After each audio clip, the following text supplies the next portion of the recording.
Electronic voting machines की, उसको आज मॉर्निंग में सभी जो पॉलिटिकल पार्टीज़ के रिप्रेजेंटेटिव्स थे उनकी उपस्थिति में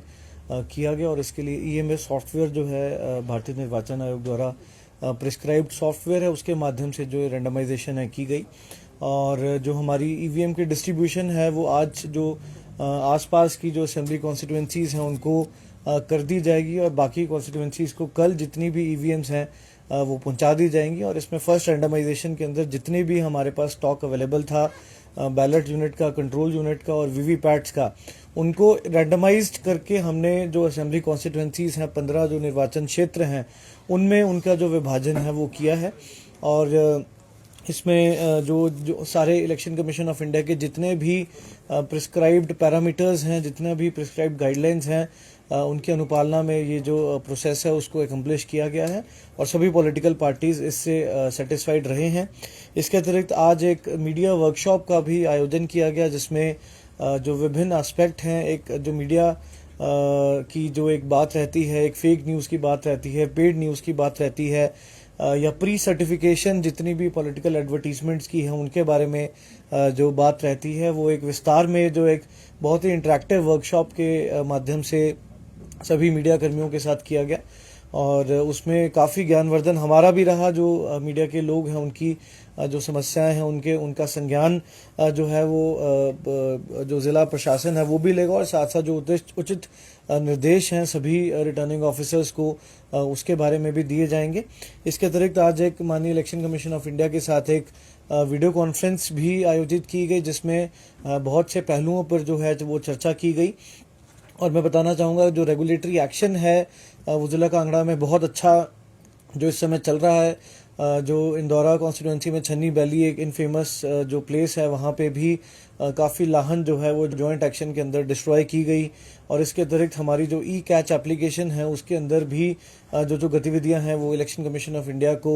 उनके बारे में बताया गया। और मैं बताना चाहूँगा इस समय तक हमारी 8 दिन हुए हैं एमसीसी को लगे हुए, लगभग 1000 से ऊपर जो नाके हैं, चेक पोस्ट हैं, वो इन स्टैटिक सर्विलेंस टीम्स ने एस्टैब्लिश किए हैं। और लगभग 17,000 जो गाड़ियां हैं उनकी चेकिंग जो स्टैटिक सर्विलेंस टीम्स ने अकम्प्लिश की है। और इसके अतिरिक्त हमारे जो 19 इंटरस्टेट नाके हैं वहाँ पे भी जो हमारी जो चेकिंग है उसकी प्रक्रिया अलग से चली हुई है।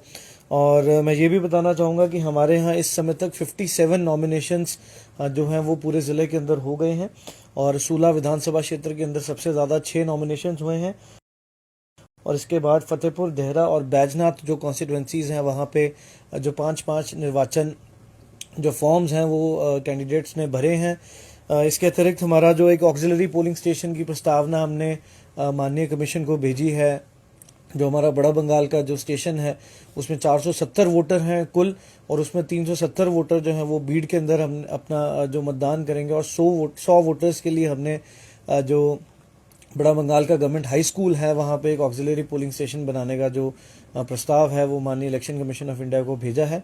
और इसके साथ साथ मैं ये भी बताना चाहूँगा कि हमारा जो ऑक्सिलरी पोलिंग स्टेशंस बनाने के 2 कारण होते हैं। पहला कारण जो होता है वो तो एक जो दुर्गमता की बात करते हैं उसके कारण एक पोलिंग स्टेशन बनाया जाता है,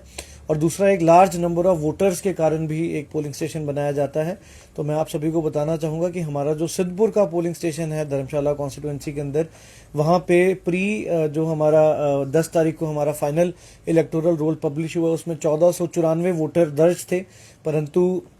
अब जो हमारा 11 से 15 और फॉर्म्स आए हैं उसमें टोटल नंबर ऑफ वोटर्स वहाँ पे 1511 हो गए हैं। और उसके चलते हम वहाँ पर भी एक नया जो ऑक्सिलरी पोलिंग स्टेशन है वो भी बनाएंगे, ताकि दोनों पोलिंग स्टेशंस के बीच में जो डिवीज़न है मतदाताओं की वो हो, और लंबी क्यूज़ और एक इनकन्वीनियंस का जो सामना है वो मतदाताओं को नहीं करना पड़े। आपने एमसीएमसी कमेटी की बात की, किस तरह से ये काम करती है, क्या इम्पैक्ट रहता है कैंडिडेट्स पर और मीडिया वालों पर, और कौन कौन इसके मेंबर रहते हैं?